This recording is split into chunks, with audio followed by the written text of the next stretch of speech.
皆さんこんにちは、まきです。ポッドキャストを聞いていただきありがとうございます。このチャンネルでは日本の文化や私の日常を優しい日本語でゆっくりお話しします。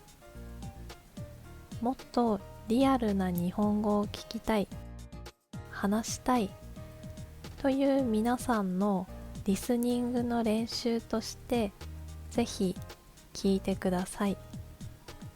皆さんのレベルに合わせて YouTube の字幕をオンにしたり、設定からスピードを変えたりして調整してくださいね。では今日のテーマは便利な日本語です。皆さんは日本に来たらすぐに誰でも使える言葉を知りたいですか？長い文法じゃなくて短いけどとても役立つマジックワードを覚えたら旅行や毎日の生活がもっと楽しくなりますよ。今回は便利な日本語を5つ紹介します。まず1つ目はすみませんです。これはたくさんの場面で使える本当に便利な言葉です。私が住むシェアハウスでも毎日すみませんが聞こえます。一番使われるのは謝るときです。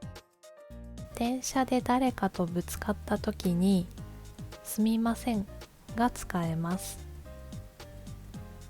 あとは感謝をするときにも使えます。例えばお店の人にドアを開けてもらったときにすみませんと言えば OK です。それと人を呼ぶときにも使えます。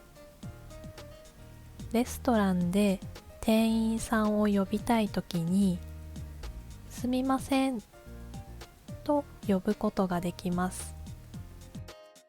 本当にいろんな場面で使えるのですみませんを覚えたら困ることは半分に減ります。2つ目の便利な日本語は大丈夫ですです。これはそれで OK ですとそれで十分ですという意味です。お店で質問された時などによく使います。例えばカフェで店員さんがコーヒーは M サイズで大丈夫ですかと聞きます。その時あなたははい、それで大丈夫ですと答えれば OK です。他にもお店で店員さんに注文は以上で大丈夫ですかと聞かれた時あなたははい、大丈夫ですと答えれば OK です。相手の提案に満足した時に使ってみましょう。大丈夫ですは丁寧で優しい言葉です。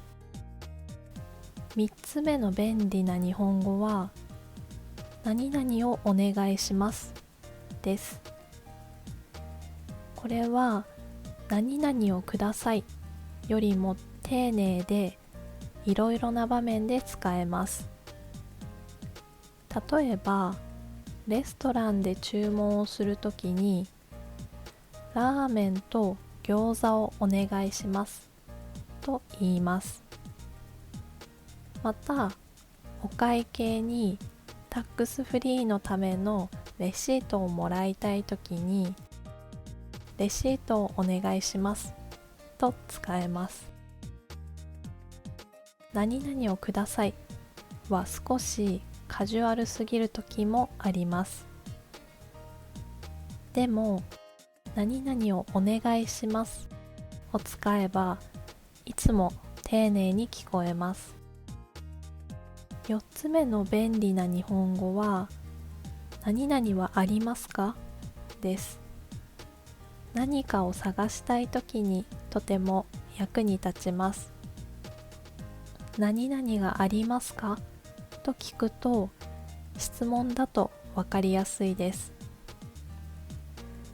例えば、お土産を買いたいときに抹茶のお菓子はありますかと聞きます。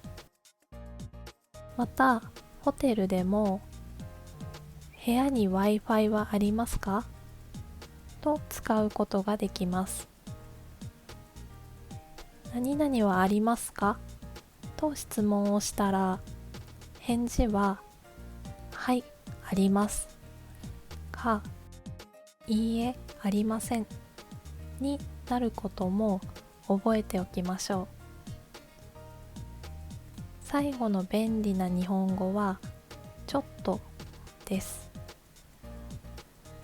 この言葉は少しという意味ですが、2つの大切な使い方があります。1つ目は違うという否定の意味です。例えば、あなたのお友達が今からラーメン食べに行かないと聞きます。でも、あなたはお腹がいっぱいです。その時に、ちょっとと言うと、行きたくないという意味になります。理由を言わないで断るときに優しく聞こえます。2つ目の使い方は時間がかかるという意味で使います。例えば、お店で店員さんに待ってほしいときにちょっと待ってくださいと使います。待ってくださいだけだと少し強いイメージになるので、ちょっとを使うと優しいイメージに変わります。ちょっとは日本の文化です。直接ダイレクトにノーと言わないで優しく断ることができます。